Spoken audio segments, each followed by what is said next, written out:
നിങ്ങളുടെ വീട്ടിൽ solar plant വെക്കാൻ പ്ലാൻ ചെയ്യുന്നുണ്ടോ അല്ലെങ്കിൽ അതിനെപ്പറ്റി ആലോചിച്ചിട്ടുണ്ടോ? കുറെ ഡൗട്ട്സും കൺഫ്യൂഷൻസും ഉണ്ടായിരിക്കും. സോളാർ പ്ലാന്റ് വെക്കുന്ന ലാഭമാണോ?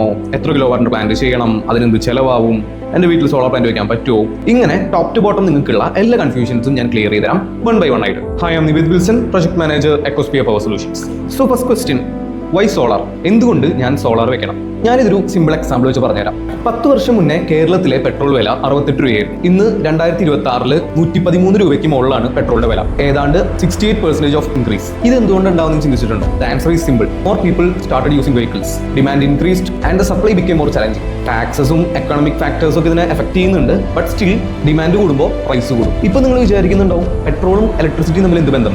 പറഞ്ഞുതരാം. 10 വർഷം മുന്നേ, അല്ലെങ്കിൽ വേണ്ട, ഒരു 2 വർഷം മുന്നേ കേരളത്തിൽ ഉണ്ടായിരുന്ന ഇലക്ട്രിക് വാഹനങ്ങളുടെ എണ്ണവും ഇത് 2026 ഇലക്ട്രിക് വാഹനങ്ങളുടെ എണ്ണവും ഒന്ന് കമ്പയർ ചെയ്ത് നോക്കി. കഴിഞ്ഞ ഏതാനും വർഷങ്ങളായിട്ട് കേരളത്തിൽ മാത്രം 1 ലക്ഷത്തിന് മേലെ ഇലക്ട്രിക് വെഹിക്കിൾസ് ആണ് രജിസ്റ്റർ ചെയ്യുന്നത്. ഇനി വേറൊരു കാര്യം പറഞ്ഞുതരാം. ഈ കഴിഞ്ഞ സമ്മറിലാണ് കേരളത്തിൽ ഏറ്റവും കൂടുതൽ ഇലക്ട്രിസിറ്റി ഉപയോഗം രേഖപ്പെടുത്തിയത്. ഇതിന് കുറെ കാര്യങ്ങൾ എഫക്ട് ചെയ്തിട്ടുണ്ടാവാം. ചൂട് കൂടുന്നതനുസരിച്ച് കുറെ പേര് AC വാങ്ങിയിട്ടുണ്ട്. LPG ഷോർട്ടേജ് വന്നപ്പോൾ കുറെ പേര് ഇലക്ട്രിക് സ്റ്റൗകളിലേക്ക് മാറിയിട്ടുണ്ടായിരുന്നു. സ്വാഭാവികമായിട്ട് ഒരു സംശയം ഉണ്ടാകാം, അതിനിപ്പോൾ എന്താ, ഇലക്ട്രിസിറ്റിക്ക് ഷോർട്ടേജ് ഒന്നും ഇല്ലല്ലോ, പവർ കട്ടോ ലോങ് ഷെഡിങ്ങോ ഒന്നും ഇല്ലല്ലോ. പക്ഷേ അതൊരു തെറ്റായ ധാരണയാണ്. കണക്കുകൾ പ്രകാരം കേരളത്തിലെ ഡെയിലി യൂസിലുള്ള ഏകദേശം 20 to 25% ഇലക്ട്രിസിറ്റി മാത്രമേ കേരളത്തിൽ പ്രൊഡ്യൂസ് ചെയ്യുന്നുള്ളൂ. ബാക്കി 75 to 80% നമ്മൾ സെൻട്രൽ ഗ്രിഡിൽ നിന്നും എക്സ്റ്റേണൽ പവർ എക്സ്ചേഞ്ചേഴ്സിൽ നിന്നൊക്കെ പൈസ കൊടുത്തു വാങ്ങുകയാണ്. വിച്ച് മീൻസ് കേരളത്തിന് ആവശ്യത്തിന് ഇലക്ട്രിസിറ്റി ഒന്നും ഇല്ല. ഇങ്ങനെ ഇലക്ട്രിസിറ്റിയുടെ ഡിമാൻഡ് കൂടിക്കൊണ്ടിരിക്കുന്ന സാഹചര്യത്തിൽ more EV vehicles, more AC, may be ഇന്നല്ലെങ്കിൽ നാളെ അല്ലെങ്കിൽ ഏതാനും വർഷത്തിനുള്ളിൽ ഇലക്ട്രിസിറ്റിക്കും നമ്മളൊരു റെക്കോർഡ് വില കൊടുക്കേണ്ടി വരും. എന്താണ് ഇതിന്റെ സൊല്യൂഷൻ?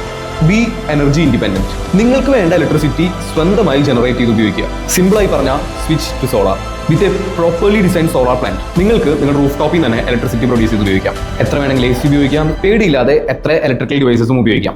ഒറ്റ ഇൻവെസ്റ്റ്മെന്റ് മതി. 25 വർഷത്തിന് മേലേക്ക് ഇതിനെപ്പറ്റി ചിന്തിക്കേ വേണ്ട. സോ ഇപ്പോൾ നമ്മൾ സോളാറിന്റെ ഇമ്പോർട്ടൻസിനെ പറ്റി മനസ്സിലാക്കി വീട്ടിൽ സോളാർ പ്ലാന്റ് വെക്കാമെന്ന് തീരുമാനിച്ചു. അടുത്ത ക്വസ്റ്റ്യൻ, എന്റെ വീട്ടിൽ എത്ര കിലോ വാട്ടിന്റെ പ്ലാന്റ് വേണം? അതിന് ഏകദേശം എത്ര രൂപ ചെലവാകും? ഇത് ഈ സീരീസിലെ ആദ്യത്തെ വീഡിയോ ആണ്. ഈ ക്വസ്റ്റ്യൻസിന് ഞാൻ അടുത്ത വീഡിയോയിൽ ആൻസർ ചെയ്യാം. So please follow for more updates. By.